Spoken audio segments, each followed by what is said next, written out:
नमस्कार किसान भाइयों। आज के हमारे इंसेक्टिसाइड मास्टर कोर्स में आज हम नियोनिकोटिनॉइड इस कीटनाशक ग्रुप के बारे में जानकारी देखने वाले। नियोनिकोटिनॉइड ग्रुप के एक्ट्रा और एडमायर, उसी की तरह इमिडाक्लोपिड, ये कीटनाशक बहुत सारे फार्मर अपने खेत में अपने फसल के ऊपर सकिंग पेस्ट के कंट्रोल के लिए यूज करते हैं। तो सबसे पहले हम नियोनिकोटिनॉइड ग्रुप के जो भी कीटनाशक है उनकी मोड ऑफ एक्शन क्या है, वो कीटनाशक कीटक के ऊपर किस वे से प्रभाव करते हैं, कंट्रोल करते हैं, इसके बारे में आज हम जानकारी देखने वाले हैं।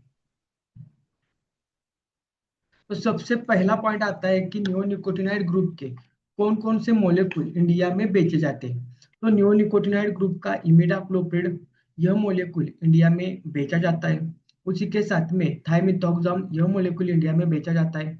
एसेटामिप्रिड, यह मॉलिक्यूल इंडिया में बेचा जाता है। क्लोथेंडिन, यह मॉलिक्यूल इंडिया में बेचा जाता है। और डाइनेटोफ्यूरॉन, यह मॉलिक्यूल इंडिया में बेचा जाता है। तो इंडिया में नियोनिकोटिनाइड ग्रुप के 5 मोलेक्यूल बेचे जाते हैं। नियोनिकोटिनाइड ग्रुप के जो भी कीटनाशक है वो कीटक के ऊपर कंट्रोल करने के लिए कीटक के शरीर में जो नर्वस सिस्टम, मतलब जो तंत्रिका प्रणाली है, हमने नर्वस सिस्टम क्या है ये पहले क्लास में सीखा है, फिर भी मैं आज आपको बताता हूँ। नर्वस सिस्टम मतलब कीटक के मस्तिष्क में जो भी संदेश तैयार होते हैं, यह संदेश कीटक के स्नायु तक पहुंचाने का काम जिस तंत्रिका प्रणाली से होता है, उस तंत्रिका प्रणाली को हम नर्वस सिस्टम ऐसे कहते हैं, जिसमें एक तो मस्तिष्क, स्नायु और तंत्रिका, ये 3 मुख्य अवयव होते। उनमें मस्तिष्क में से अपने स्नायु तक, कीटक के स्नायु तक जो संदेश है वो एसिटाइल कोलिन नामक संदेशवाहक, जो केमिकल संदेशवाहक है, उसके द्वारा मस्तिष्क से स्नायु तक पहुंचाए जाते हैं। इस तरह से कीटक के शरीर में नर्वस सिस्टम कार्य करती है। इस नर्वस सिस्टम के बारे में थोड़ा हम और डिटेल में जानकारी देखते हैं।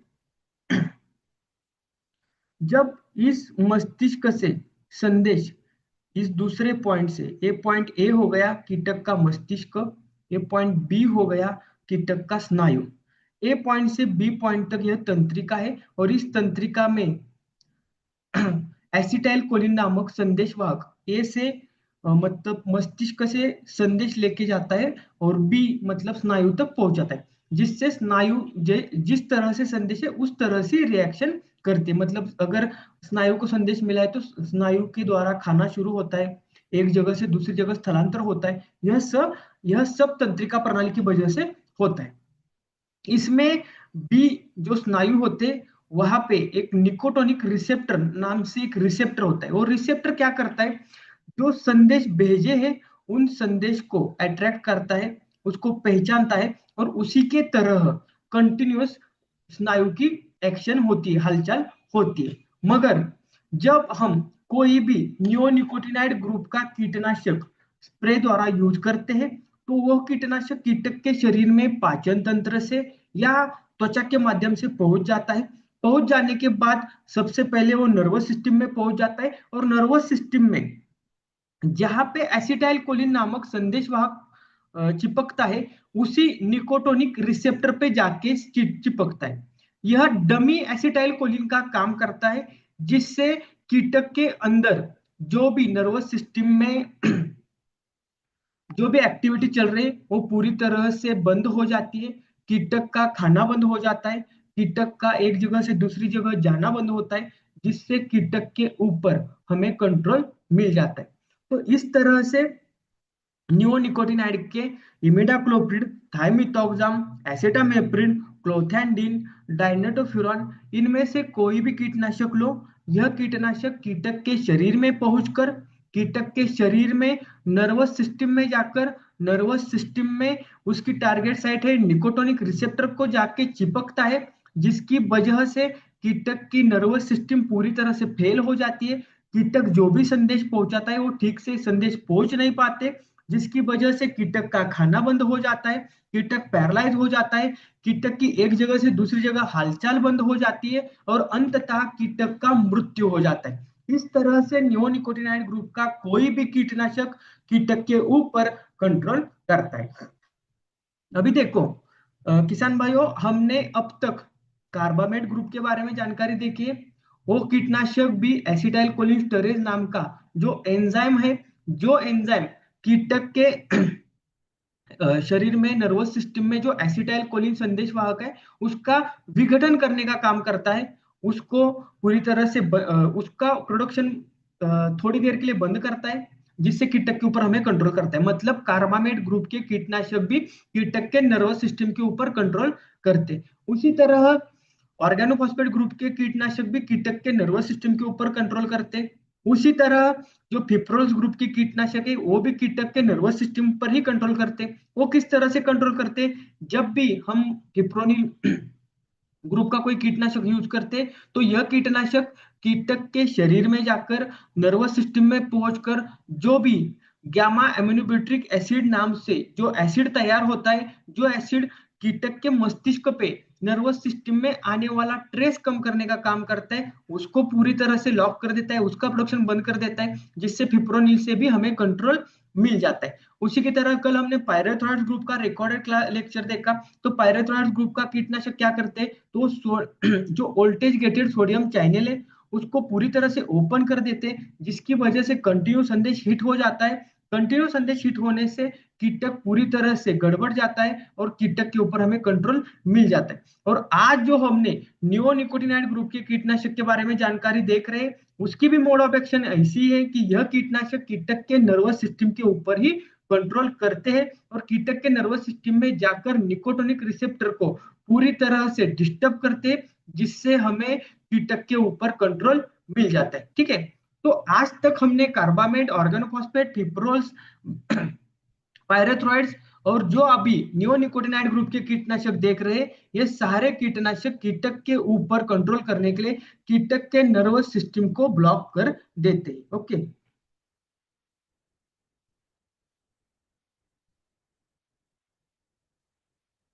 ओके।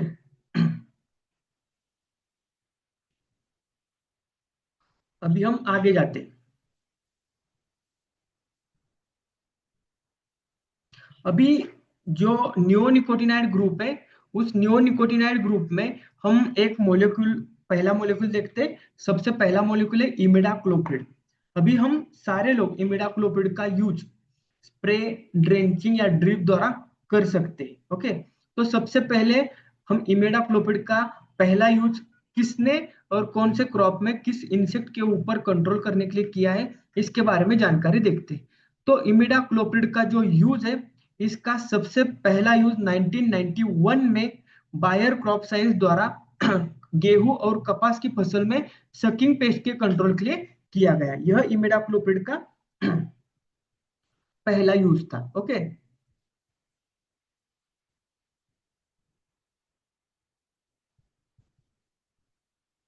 ओके।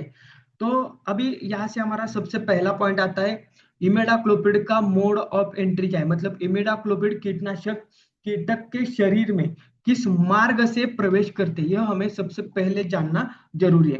तो इमिडाक्लोपिड यह सिस्टमैटिक इंसेक्टिसाइड है। इसका उपयोग आप अगर स्प्रे से करते हैं तो यह पत्तों द्वारा अंदर एब्जॉर्ब किया जाता है, पर्णरस में पूरी तरह से घुल मिल के पूरे वनस्पति के सारे पत्तों तक पहुंच जाता है। उन पत्तों के ऊपर कोई सकिंग पेस्ट आती है और उन सकिंग पेस्ट उन पत्तों के ऊपर रस शोषण करती है, तो उस पर्णरस द्वारा यह कीटनाशक कीटक के शरीर में मुंह के द्वारा पहुंच जाता है। ओके। तो इमिडाक्लोप्रिड की पहली मोड ऑफ एंट्री है, मुंह के द्वारा कीटनाशक कीटक के शरीर में पहुंच जाता है। दूसरी मोड ऑफ एक्शन एंट्री क्या है? जब हम इमिडाक्लोप्रिड का स्प्रे कर रहे हैं और उसी टाइम पत्तों के ऊपर कोई सकिंग पेस्ट रस शोषण कर रहे हैं, तो उसके ऊपर अगर यह डायरेक्ट संपर्क हो जाता है इसका, तो यह कीटनाशक कीटक के शरीर में त्वचा के माध्यम से भी पहुंच सकता है। तो इमिडाक्लोपिड के जितने भी आप कीटनाशक यूज करते हैं, यह कीटनाशक कीटक के शरीर में पहले तो मुंह के द्वारा मतलब पाचन मार्ग से प्रवेश करते हैं, और दूसरे जो भी कीटनाशक है कीटकनाशक के शरीर में यह कीटनाशक त्वचा के माध्यम से भी प्रवेश करता है। अभी इमिडाक्लोपिड का यूज हम ड्रिप, स्प्रे और ड्रिंचिंग इन तीनों टाइप से कर सकते हैं। अभी इमिडाक्लोपिड के इंडिया में कौन कौन से फॉर्मुलेशन बेचे जाते हैं? सबसे पहला इमिडाक्लोपिड का फॉर्मुलेशन बेचा जाता है। इमिडाक्लोपिड जो होता है 30.5% डब्ल्यू फॉर्मुलेशन बेचा जाता है। उसके बाद में इमिडाक्लोपिड 17.8% एसएल फॉर्मुलेशन बेचा जाता है और इमिडाक्लोपिड 70% डब्ल्यू जी फॉर्मुलेशन बेचा जाता है। वो तीनों फॉर्मुलेशन बायर कंपनी द्वारा बेचे जाते हैं। सबसे पहला जो 30.5% है वो कॉन्फिडोर सुपर नाम से कंपनी बेचती है। इमिडाक्लोपिड 17.8% एसएल फॉर्मुलेशन है, यह सिंगल कॉन्फिडोर नाम से बेचा जाता है। और इमिडाक्लोपिड 70% डब्ल्यूजी यह फॉर्मुलेशन है, यह फॉर्मुलेशन कंपनी एडमायर नाम से मार्केट प्रोडक्ट में बेचती है। तो इमिडाक्लोपिड के 3 प्रोडक्ट इंडिया में बेचे जाते हैं।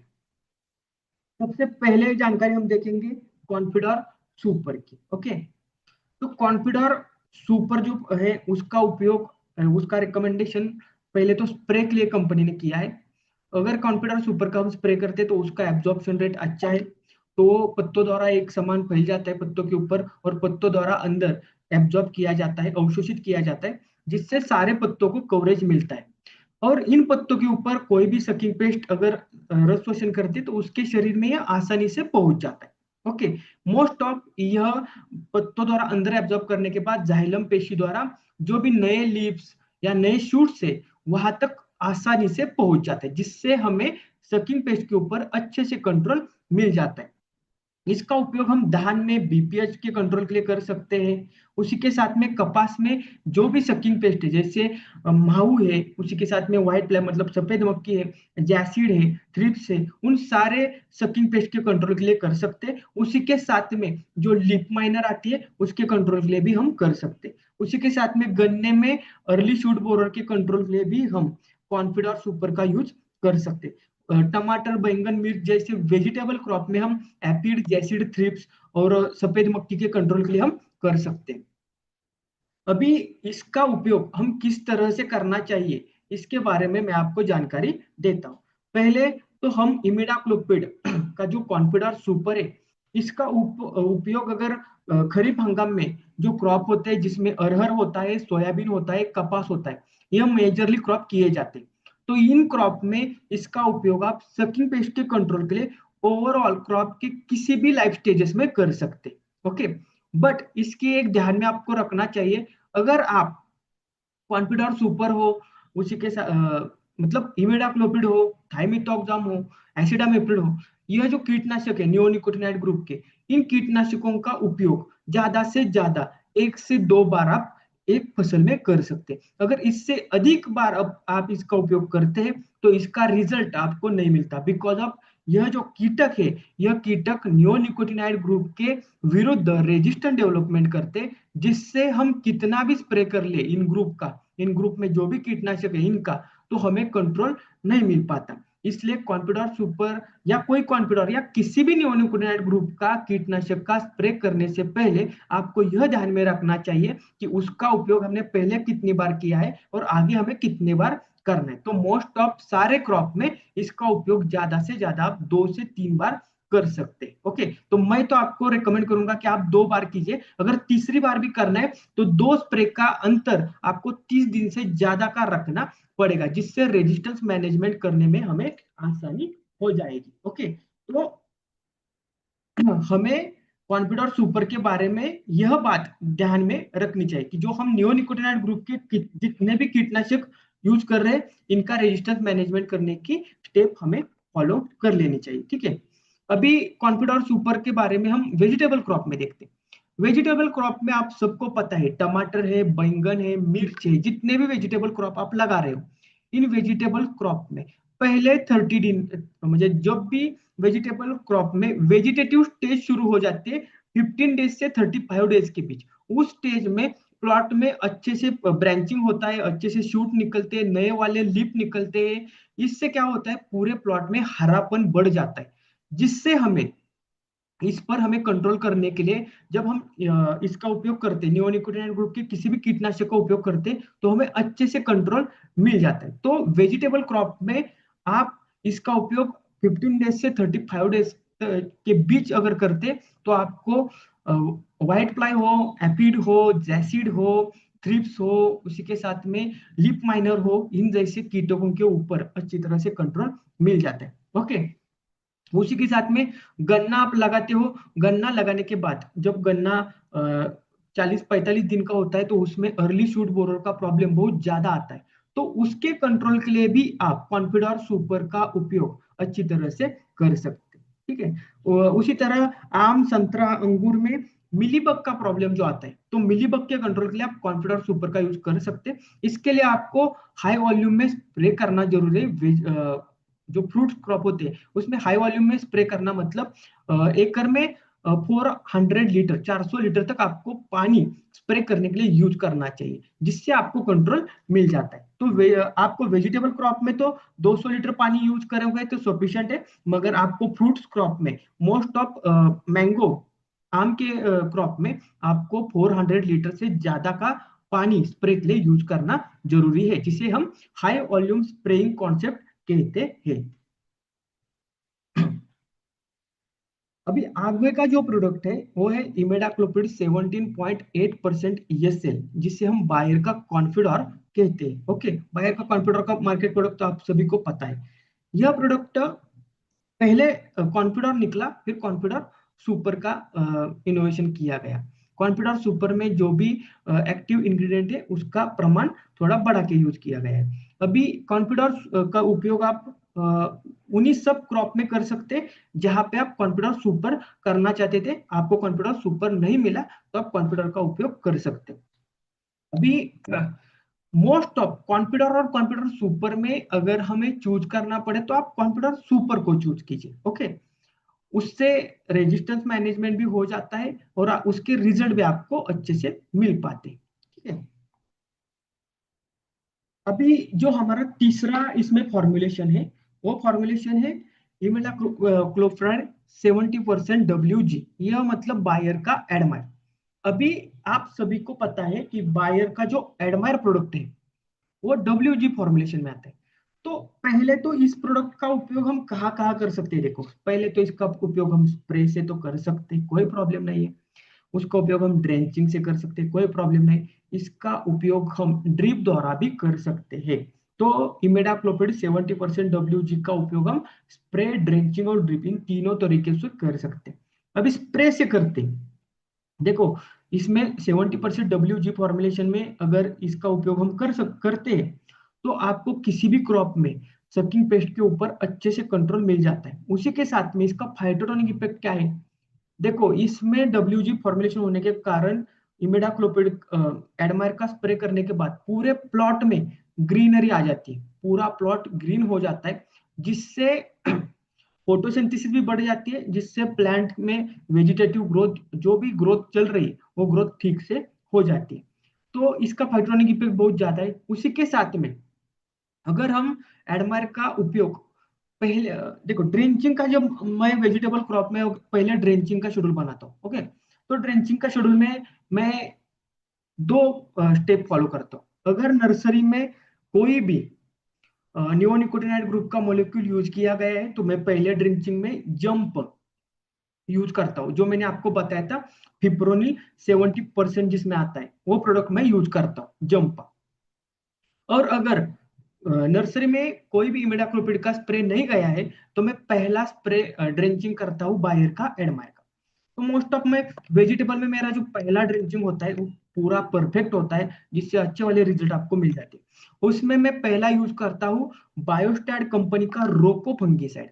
अभी रोको के बारे में भी आपको थोड़ा सा मैं एक जानकारी देता हूँ। रोको में थायोपिनाइट मिथाइल 70% WP फॉर्मुलेशन में आता है, जिसकी वजह से जो प्राइमरी स्टेज में जो अपने प्लांट है वो प्लांटेशन करने के बाद जो पिथियम डंपिंग ऑफ हो जाती है या राइजोक्टोनिया डंपिंग ऑफ हो जाती है, जिससे हमारा बहुत नुकसान हो जाता है। तो उसके ऊपर प्रिवेंटिव मतलब कोई भी फफूंदजन्य रोग आने से पहले, और क्यूरेटिव कोई भी फफूंदजन्य रोग प्राइमरी स्टेज में है तो उसके ऊपर कंट्रोल के लिए रोग को हम यूज करते हैं, जिसका प्रमाण हम 1.5 ग्राम पर लीटर से करते। अभी हम रोको के साथ एक अच्छा वाला कीटनाशक यूज करते, उसमें हम इमिडाक्लोपिड 70% WG फॉर्मुलेशन का एडमायर या धानुका का एडफायर नाम से प्रोडक्ट आता है वो यूज करते हैं। तो दोनों में से जो भी अवेलेबल होता है वो मैं रिकमेंड करता हूँ।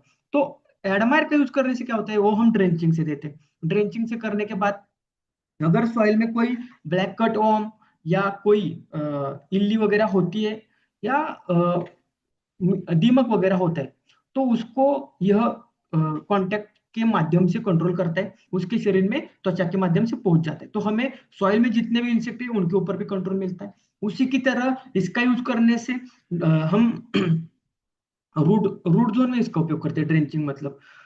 तो रूट जोन में उपयोग करने से रूट द्वारा इसका, जड़ों द्वारा उसका एब्जॉर्प्शन, अवशोषण अच्छा होता है और फिर ये पत्तों तक पहुंच जाता है। तो हमें अगला वाला जो स्प्रे करना है वो आप नॉर्मल किसी भी कॉन्टेक्ट इंसेक्टिसाइड का कर सकते हैं, जिससे आपको अच्छा वाला रिजल्ट मिल जाता है। मोस्ट ऑफ अगर आपने अगला वाला स्प्रे नीम ऑयल का भी लिया तो भी आपको अच्छे वाले रिजल्ट मिल जाते हैं। तो इमिडाक्लोपिड 70% WG का पहले ड्रेंचिंग में यूज करने से आपको सकिंग पेस्ट और सॉइल पेस्ट में जितने भी पेस्ट आते हैं उनके ऊपर अच्छे से कंट्रोल मिल जाता है। और उसी के साथ में हम यूज क्या करते हैं ड्रेंचिंग में, ह्यूमिक एसिड। अभी ह्यूमिक एसिड पता है आपको, ह्यूमिक एसिड एक प्लांट ग्रोथ रेगुलेटर है। वो पहले तो यूज करने के बाद सॉइल का जो भी जैविक, फिजिकल मतलब बैक्टीरियल, बायोलॉजिकल, फिजिकल और केमिकल प्रॉपर्टीज होती है उसको अच्छे से मेंटेन करता है, जिससे रूट जोन जो होता है उसका डेवलपमेंट ठीक से होता है और सॉइल से जो भी न्यूट्रिशन है उसका एब्जॉर्प्शन ठीक से होता है और प्लांट जो होता है वो पूरी तरह से सेट हो जाता है और उसको नया वाले शूट निकलते हैं। तो पहला ड्रेंचिंग में इमिडाक्लोपिड का रोल मेरे शेड्यूल में तो बहुत ज्यादा है। ओके, अभी हम आगे देखते हैं। आगे इसका प्रभाव भी देखो कितने दिन में दिखाई देता है। मैंने आपको बताया था कि जो कीटनाशक है वो कीटक के शरीर में किस वे से प्रवेश करता है, उस पर डिपेंड है कि उसका रिजल्ट आपको किस तरह से मिलने वाला है। ओके, अगर कीटनाशक कीटक के शरीर में त्वचा के माध्यम से प्रवेश करता है तो उसके रिजल्ट जल्दी मिल जाते हैं। अगर कीटनाशक कीटक के शरीर में पाचन मार्ग से प्रवेश करते हैं तो थोड़ा देर लगता है, मगर लॉन्ग टर्म रिजल्ट आपको दिखाई देते हैं। तो आमतौर पे 24 चौबीस घंटे में इसके रिजल्ट आपको दिखाई देते हैं। और स्प्रे करने के बाद 30 दिन तक इसका रेसिड्यू रहता है, तो 30 दिन तक आपको कम ज्यादा रिजल्ट मिल जाते हैं। अभी मोस्ट ऑफ यह करता है सकिंग पेस्ट के ऊपर काम। तो यह कीटक की सकिंग पेस्ट की कौन कौन सी अवस्थाओं के ऊपर काम करता है, तो जो मेन अवस्था है अडल्ट अवस्था, ठीक है, प्रौढ़ मतलब, उसके ऊपर कंट्रोल करता है। एक्स टेस्ट पे कोई कंट्रोल नहीं करता, मगर एक्स से जो भी बाहर निकलता है निम्फ या पिल्ले या शिशु हम कहते हैं, उसके ऊपर भी कंट्रोल करता है। तो इमिडाक्लोपिड रस जो भी सकिंग पेस्ट है उनके लाइफ स्टेजेस का अगर स्टडी करें तो उसमें प्रौढ़ स्टेज पे और उसी के साथ में निम्न स्टेज पे काम करता है। ठीक है, इसका हर क्रॉप में पीएचआई अलग अलग है। पीएचआई मतलब कटाई पूर्व अंतराल, मतलब प्री हार्वेस्टिंग इंटरवल, मतलब हार्वेस्टिंग करने से पहले आपको कितने दिन तक यह मॉलिक्यूल यूज करना है या कर सकते हैं। अगर आपने पीएचआई 20 दिन का है और हार्वेस्टिंग से पहले 10 दिन तक इसका उपयोग किया है, तो आप जो भी क्रॉप हार्वेस्ट करेंगे, जो भी इल्ट लेंगे, उस इल्ट में इसका रेसिड्यू आपको मिल जाएगा और वो जो भी लोग खा रहे हैं उनके सेहत के लिए यह हानिकारक है। इसलिए आपको पीएचआई का मैनेजमेंट करना बहुत जरूरी है और उसके जो भी नॉर्म्स है वो आपको ठीक से रखना जरूरी है। तो चने हो, चने में 15 से 20 दिन का है, मिर्च में 25 दिन तक का है, लाल मिर्च में 67 डेज का है, अनार में 30 दिन का है, राइस में 85 डेज का है, सोयाबीन में 105 डेज का है, आलू में 107 डेज का है और अमरूद में 99 डेज का है। तो इसका ओवरऑल इमिडाक्लोप्रिड का पीएचआई बहुत ज्यादा है, तो इसका उपयोग आप पहले स्टेज में ही कर सकते हैं। अभी हमारा जो दूसरा मॉलिक्यूल है उसमें हम थाइमिथोक्साम के बारे में जानकारी देखेंगे। ओके, ये जो थाइमिथोक्साम है इसका सबसे पहला यूज आपको पता है, अभी तक थाइमिथोक्साम के मोस्ट ऑफ जितने भी प्रोडक्ट है वो सिजेंटा कंपनी बनाती है। तो पहला उपयोग सिजेंटा कंपनी द्वारा 1998 में किया गया सकिंग पेस्ट के कंट्रोल के लिए। पहला उपयोग उसका सीड ट्रीटमेंट के लिए किया गया था, बाद में उसका स्प्रे और सॉइल एप्लीकेशन में भी किया गया। आपको ये भी ध्यान में रखना है कि ये प्रोडक्ट सिजेंटा कंपनी का पेटेंटेड प्रोडक्ट था। तो इसके आप एक्ट्रा यूज करते हो और उसी के साथ में अगर कोई दूसरा थाइमिथॉक्सम यूज करते हो 25% में, तो आपको एक्ट्रा के ही बेटर रिजल्ट मिल जाते हैं। ओके, तो थाइमिथॉक्सम का मोड ऑफ एंट्री क्या है? तो जिस तरह से इमिडाक्लोपिड का मोड ऑफ एंट्री था, उसी तरह थाइमिथॉक्सम का भी मोड ऑफ एंट्री। यह भी सकिंग पेस्ट के ऊपर अच्छे से काम करता है, उसी के साथ में लिप माइनर के ऊपर भी काम करते हैं। तो इसका पहली मोड ऑफ एंट्री है, मुंह के द्वारा यह कीटक के शरीर में पहुंच जाता है, और दूसरी मोड ऑफ एंट्री है कि यह कीटक के शरीर में त्वचा के माध्यम से पहुंच जाता है। ठीक है, सो थाइमिथॉक्सम यह कीटनाशक कीटक के शरीर में मुंह के द्वारा, पाचन तंत्र के द्वारा, और दूसरा यह कीटनाशक कीटक के शरीर में त्वचा के माध्यम से प्रवेश करता है। ओके, तो इंडिया में इसके 3 फॉर्मुलेशन बेचे जाते हैं। सबसे पहला फॉर्मुलेशन है थाइमिथॉक्सम 25% WG फॉर्मुलेशन, जिसमें आता है सबसे पॉपुलर कीटनाशक प्रोडक्ट सिजेंटा का एक्ट्रा। दूसरा आता है थाइमिथॉक्सम 30% EFS। इसमें दो प्रोडक्ट सबसे फेमस है, उसमें GSP का स्लेयर प्रो और उसी के साथ में धानुका का अरेवा सुपर। जो EFS फॉर्मुलेशन मतलब सीड ट्रीटमेंट के लिए बनाया हुआ फॉर्मुलेशन है। मतलब इसका उपयोग अगर आप ड्रेंचिंग से या ड्रिप से करते हैं तो भी आपको अच्छे वाले रिजल्ट मिल जाते हैं। उसी के साथ में थाइमिथॉक्सम 75% ESG फॉर्मुलेशन में, मतलब सिजेंटा का कैप कैडिस नाम से प्रोडक्ट आता है, जिसके भी रिजल्ट बहुत अच्छे है।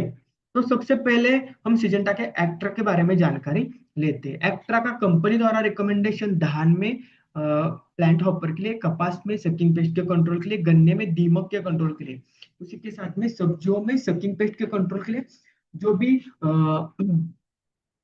फ्रूट क्रॉप से उसमें मिलीबग या सकिंग पेस्ट के कंट्रोल के लिए, और आलू में भी सकिंग पेस्ट के कंट्रोल के लिए। तो मोस्ट ऑफ सिजेंटा के एक्ट्रा का रिकमेंडेशन सकिंग पेस्ट के कंट्रोल के लिए ऑल ओवर क्रॉप में आप कर सकते हैं। मैं आपको बताता हूँ कि एक्ट्रा का उपयोग आप किस तरह से कर सकते हो। एक्ट्रा का उपयोग आप ड्रेंचिंग या स्प्रे दोनों तरह से कर सकते हैं। एक्ट्रा का उपयोग अगर आप ड्रेंचिंग से करते हैं तो उसका प्रमाण है 0.5 ग्राम पर लीटर। अगर आप इसका उपयोग स्प्रे से कर सकते हैं तो उसका प्रमाण भी आपको 0.5 ग्राम पर लीटर इस प्रमाण में लेना चाहिए। एक्ट्रा का उपयोग पहले जिस तरह से मैंने आपको बताया कि ड्रेंचिंग में आप एडमायर का उपयोग कर सकते हो, अगर आपको एडमायर नहीं मिला तो आप एक्ट्रा का भी उपयोग वहां पे कर सकते हैं। मतलब आप वेजिटेबल क्रॉप्स में एक्ट्रा का उपयोग ड्रेंचिंग में, पहले ड्रेंचिंग में कर सकते हैं। इसका उपयोग आप किसी भी पाउडर फॉर्म में, जो भी WP फॉर्मुलेशन में जो भी फंगीसाइड आता है उसके साथ करो, कोई प्रॉब्लम नहीं। मगर इसमें एक कंडीशन होती है कि WP फॉर्मुलेशन का जो भी फंगीसाइड आता है उसको पहले ठीक से मिला लेना पानी में, और उसके दूसरे साइड को WG फॉर्मुलेशन में जो मोलिक्यूल आता है उसको यूज मिला लेना व्यवस्थित ठीक से, और दोनों को साथ में मिला के स्प्रे कर लेना या ड्रिंचिंग कर लेना। ठीक है, तो कोई आपको जो रिजल्ट मिलते हैं वो बहुत अच्छे मिलते हैं। तो एक्ट्रा का उपयोग आप ड्रेंचिंग से भी कर सकते हैं, उसी के साथ में एक्ट्रा का उपयोग आप स्प्रे से भी कर सकते हैं। तो मोस्ट ऑफ जो भी क्रॉप में सकिंग पेस्ट का प्रॉब्लम आता है उनमें एक्ट्रा का उपयोग आप स्प्रे से कर सकते हैं। मैं एक बात आपको बता देता हूँ कि पिछली बार तो हमने एडमायर का देखा कि उसमें सकिंग पेस्ट के ऊपर वो किस तरह से कंट्रोल करता है, मगर आज हम देखेंगे कि एक्ट्रा लिप माइनर के ऊपर किस तरह से कंट्रोल करता है। ये बहुत अच्छे से कंट्रोल करता है। वो किस तरह से करता है ये हमें देखते हैं। ठीक है, जो एक्ट्रा होता है इसका उपयोग करने से वो पत्तों के द्वारा अंदर एब्जॉर्ब किया जाता है। मतलब जो भी प्लांट पत्ते हैं उनके अंदर उसका रेसिड्यू होता है। जब भी कोई लिप माइनर का एक से जो भी लिप माइनर निकलती है बाहर, जो सुरंग करके पत्तों के अंदर का पार्ट खा जाती है, तो उस कीटक के शरीर में यह पहुंच जाता है। मतलब उस इल्ली के शरीर में, लिप माइनर के शरीर में यह कीटनाशक त्वचा के माध्यम से पहुंच जाता है। उसी के साथ में यह कीटनाशक उसके शरीर में मुंह के माध्यम से भी पहुंच जाता है। मतलब लिप माइनर के शरीर में एक्ट्रा कीटनाशक मुंह और त्वचा के माध्यम से पहुंच जाता है। अभी इसके बाद क्या होता है कि वो अंदर जाके कीटक के नर्वस सिस्टम के ऊपर काम करता है, जिससे हमें अच्छे वाले रिजल्ट मिल जाते। तो लिप माइनर के ऊपर एक्ट्रा के रिजल्ट ठीक से आपको मिल जाते। अभी इसमें फिर आपको वो नॉर्म्स, रेजिस्टेंस मैनेजमेंट के जो भी नॉर्म्स है वो ठीक से याद रखने कि नियोनिकोटिनाइड ग्रुप के किसी भी कीटनाशक का उपयोग पूरे क्रॉप के लाइफ साइकिल में 3 बार कर सकते। पहले 2 बार कर सकते, उसमें इंटरवल कम रहेगा तो भी चलेगा, मगर दूसरा से तीसरा स्प्रे है उसमें आपको 30 डेज का इंटरवल तो रखना ही पड़ेगा, जिससे आपको अच्छे वाले रिजल्ट मिल जाएंगे। अभी 30 डेज का इंटरवल क्यों रखना होता है कि मोस्ट ऑफ जो भी कीटक की लाइफ स्टेजेस होती है वो 30 डेज की होती है। तो 30 डेज की न्यू लाइफ साइकिल में अगर आप एक्ट्रा यूज करते हो तो आपको रिजल्ट मिलेंगे, नहीं तो उसका रेजिस्टेंस बढ़ता ही जाता है। तो दूसरा है थाइमिथोक्सम 30% ईएफएस। अभी ईएफएस फॉर्मुलेशन है तो ये सीड ट्रीटमेंट के लिए बनाया हुआ थाइमिथोक्सम का प्रोडक्ट है। इसका उपयोग सीड ट्रीटमेंट के लिए किया जाता है और इसका उपयोग आप ड्रिप से भी कर सकते हैं, ड्रेंचिंग से भी कर सकते हैं। तो इसका तो एक्स्ट्रा जहाँ पे यूज कर सकते हो वहीं पे ड्रेंचिंग में या ड्रिप में इसका उपयोग कर सकते हो। ये जो प्रोडक्ट है कैप कैरिस, इसका मैं आपको एक स्पेशलिटी बताता हूँ। आपको सबको पता है जो कैप्सिकम या चिल्ली हम लगाते हैं उसमें ब्लैक थ्रिप्स का प्रॉब्लम बहुत ज्यादा होता है।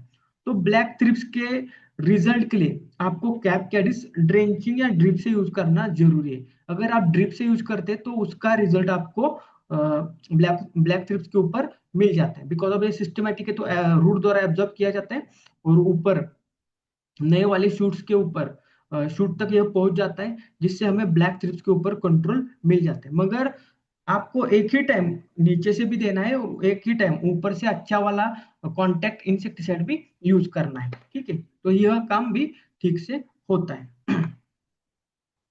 अभी गन्ने में दीमक या अर्ली शूट बोरर के लिए भी आप कैपकैडिस का उपयोग कर सकते हैं। उसी की तरह तूर हो या मूंगफली में भी दीमक के कंट्रोल के लिए कर सकते हो, धान में भी बीपीएच के कंट्रोल के लिए कर सकते हो। अभी मैं आपको यहाँ पे इमिडाक्लोपिड और थाइमिथोक्सम के बारे में कंपनी स्ट्रेटेजी बताता हूँ। देखो, कंपनी ने पहला प्रोडक्ट निकाला इमिडाक्लोपिड का 17.8% ईएसएल फॉर्मुलेशन। तो सिजेंटा ने वहां पे कौन सा निकाला उसको, थाइमिथोक्सम 25% डब्ल्यूजी फॉर्मुलेशन। ओके, तो दोनों का रिजल्ट ठीक ठाक मिलने लगा। फिर सिजेंटा ने कौन सा निकाला, तो सिजेंटा ने निकाला कैपकैडिस जिसमें 75% एसजी फॉर्मुलेशन में थाइमिथोक्सम दिया। तो इसी के लिए बायर ने क्या किया, उसकी कॉम्पिटिटर कंपनी है तो उसके पास भी नियोनिकोटिनाइड का एक मॉलिक्यूल था इमिडाक्लोपिड, ठीक है। तो आपको पता है नियोनिकोटिनाइड का जो इमिडाक्लोपिड है इसका इनोवेशन किया है बायर कंपनी द्वारा, और थाइमिथोक्सम का इनोवेशन किया है सिजेंटा द्वारा। तो सिजेंटा ने न्यू बायर का निकाला कौन सा, कॉन्फिडोर। तो सिजेंटा ने कौन सा निकाला, एक्ट्रा। अभी सिजेंटा ने एक्ट्रा से कैपकैडिस निकाला, तो बायर ने एडमायर निकाला, उसमें 70% है इसमें 75%। तो कंपनी में भी इस तरह से मार्केट में प्रोडक्ट के बीच कंपटीशन होता रहता है, जो आपको आगे जाके सारे मॉलिक्यूल में समझ आ जाएगा। अभी थाइमिथोक्सम का अगर हम लाइफ स्टेजेस के ऊपर कंट्रोल देखें तो थाइमिथोक्सम भी कीटक के 2 लाइफ स्टेजेस के ऊपर अच्छी तरह से कंट्रोल करता है। पहली लाइफ स्टेजेस है उसमें कीटक प्रौढ़ अवस्था के ऊपर कंट्रोल करता है, दूसरे है उसमें कीटक शिशु अवस्था के ऊपर कंट्रोल करता है। इसका पीएच है धान में 35 डेज का है, कपास में 45 डेज का है, मिर्च में 50 डेज का है, और चाय में 7 दिन का, आलू में 7 दिन का, टमाटर में 7 दिन का। तो इमिडाक्लोपिड के इससे यहाँ का इसका पीएच है कम है थाइमिथोक्सम का। अभी आगे का जो मॉलिक्यूल है वो है एसिटामेप्रिड। अभी एसिटामेप्रिड का जो पहला यूज है वो निप्पॉन सोडा कंपनी, जो जापान की कंपनी है, उन्होंने 1995 में किया है सकिंग पेस्ट के कंट्रोल के लिए। ओके, तो यह भी एक सिस्टमेटिक इंसेक्टिसाइड है। तो आपको धनप्रीत पता होगा जिसमें एसिटामेप्रिड 20% एसपी फॉर्मुलेशन में आता है। एसपी मतलब क्या, पाउडर फॉर्मुलेशन में आता है, जिससे पत्तों के ऊपर यह एक समान फैल जाता है और पत्तों के अंदर यह अच्छी तरह से एब्जॉर्ब किया जाता है। तो यह भी कीटक के शरीर में पाचन मार्ग से या त्वचा के माध्यम से प्रवेश करता है।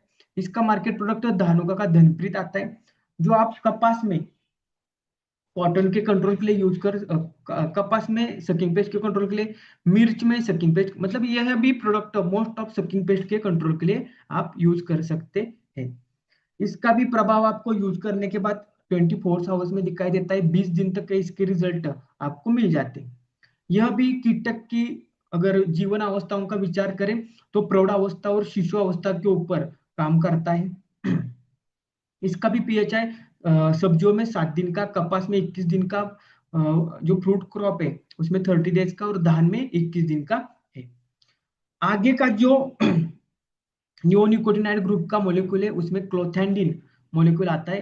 क्लोथैंडिन की मोड ऑफ एक्शन अगर देखें, उसका अगर प्राथमिक जानकारी देखें तो उसका उपयोग पहले 2002 में जो टकेरा केमिकल, मतलब जो अभी बायर का पार्ट है, उन्होंने किया था जापान में। ओके, तो क्लोथैंडिन भी मोस्ट ऑफ सिस्टमेटिक होने के कारण कीटक के शरीर में पाचन मार्ग से या त्वचा के माध्यम से प्रवेश करता है। ओके, मोस्ट ऑफ इसका उपयोग क्लोथैंडिन का उपयोग ड्रिप द्वारा किया जाता है या ड्रेंचिंग द्वारा किया जाता है।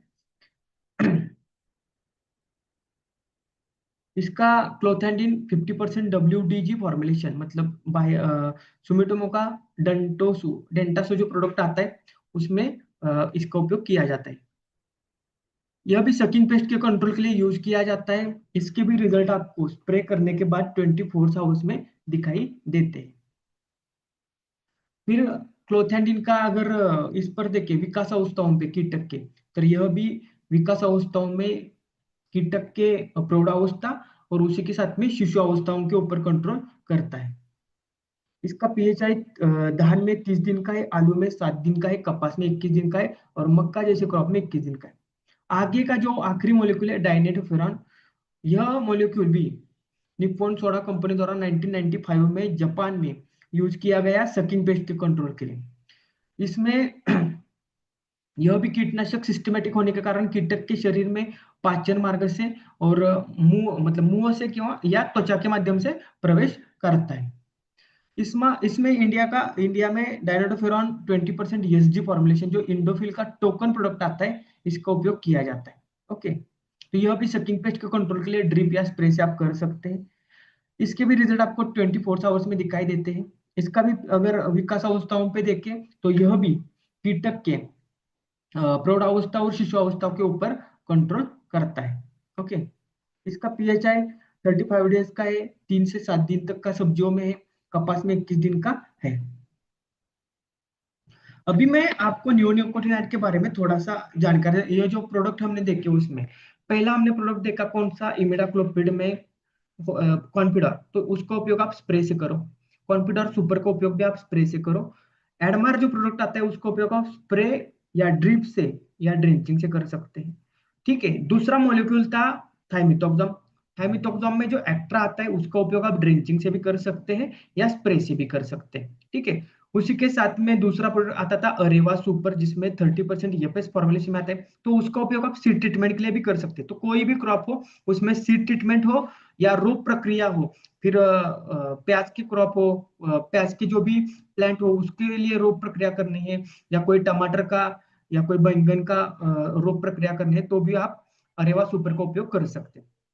उसी के साथ में अरेवा सुपर का उपयोग आप ड्रेंचिंग में भी कर सकते हैं। उसी के साथ में अरेवा सुपर का उपयोग आप ड्रिप से भी कर सकते हैं, मगर अरेवा सुपर का उपयोग आप स्प्रे से नहीं कर सकते, बिकॉज अब वो रिकमेंडेड नहीं है। उसी के साथ में जो प्रोडक्ट आता है कैपकैडिस, तो कैपकैडिस का उपयोग आप स्प्रे से भी कर सकते हैं और ड्रेंचिंग से और ड्रिप से भी कर सकते हैं। तो कैपकैडिस का रिजल्ट आपको ब्लैक थ्रिप्स को ड्रिप से अगर उपयोग करते हैं तो मिल जाता है। उसके बाद एसिटामेप्रिड होता था 20% में। एसिटामेप्रिड 20% में जो धनप्रिड प्रोडक्ट आता है, इसका उपयोग अगर आप स्प्रे से करते हैं तो आपको सकिंग पेस्ट के ऊपर, मोस्ट ऑफ व्हाइट फ्लाई के ऊपर आपको अच्छा वाला रिजल्ट मिल जाता है। ओके, उसी के साथ में जो आगे का था क्लोथैंडिन, जिसमें सुमिटोमो का डेंटासू प्रोडक्ट आता था, वो डेंटासू भी अच्छा वाला रिजल्ट देता है। उसका उपयोग आप ड्रेंचिंग और स्प्रे दोनों से कर सकते हो। उसी की तरह इंडोफिल का टोकन, जिसमें डायनोटोफेरॉन था, उसका उपयोग भी आप ड्रेंचिंग या स्प्रे से कर सकते हो। मोस्ट ऑफ नियोनिकोटिनाइड कैटेगरी के जितने भी ग्रुप के जितने भी इंसेक्टिसाइड्स है, इनका उपयोग आप सकिंग पेस्ट, लीफ माइनर के कंट्रोल के लिए अच्छी तरह से कर सकते हो और आपको अच्छे वाले रिजल्ट आपको मिल जाते। ठीक है, तो इस तरह से आज हमने नियोनिकोटिनाइड ग्रुप के बारे में जानकारी देखी। ठीक है।